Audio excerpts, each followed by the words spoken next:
Now imagine you're in the 1930s, the Great Depression just started, and the whole world's on panic, and everybody is just very worried on whether or not they can ever get back on their feet.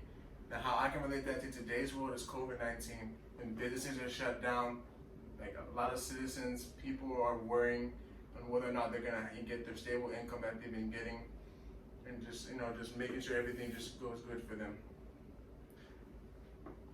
Today I will be informing you on Benny Goodman and explaining his early life struggles, the king of swing era, and the end of his career.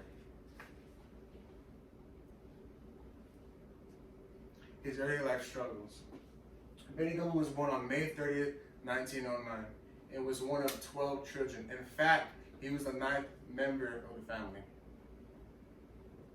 Benny Goodman's early life struggles were due to the Great Depression, and how the Great Depression affected not only everybody else but Benny Goodman.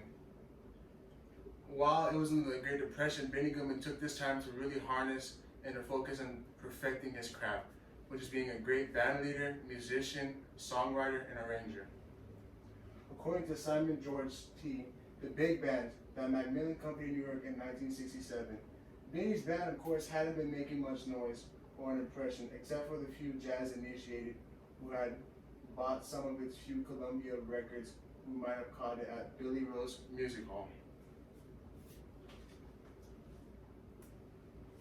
The king of swing era. At age 10, he studied music at a local synagogue. He studied under a clarinetist, Franz Schrupp, who was a member of the Chicago Symphony. At age 14, he started playing professionally, and he started forming his own and creating his own bands. Ralph Joy, the definitive illustrated encyclopedia of jazz and blues, Flame Tree Publishing, 2007. Benny Goodman was one of the first great band leader virtuosos of the 1930s to achieve success. Benny Goodman was the face of music in the time of the Great Depression, since everybody was beginning to lose hope because of the stock market crash. So a lot of people were just rattled, and they were in shambles, and they were beginning to lose hope. Benny Goodman was able to provide them something that many other things could not, and that was to give them hope through the joy of his music and compositions that he created. It was Benny Goodman's determination and commitment to his music and his passion would lead him to be one of the first jazz groups to ever perform in Carnegie Hall. Carnegie Hall still remains as one of the most prestigious performance establishments in the world. Benny Goodman became well known and famous for his nickname, the King of Swing. And so many people just he was adored and loved by many people. He became the so-called the people's champ, as some may say.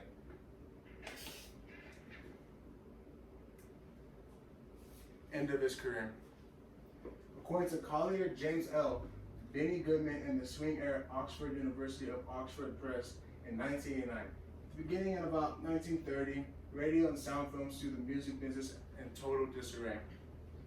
Just like any other musician that's on top of the world, it doesn't last forever.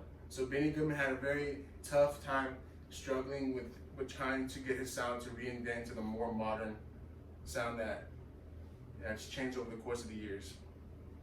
He did this by playing in a lot of small groups.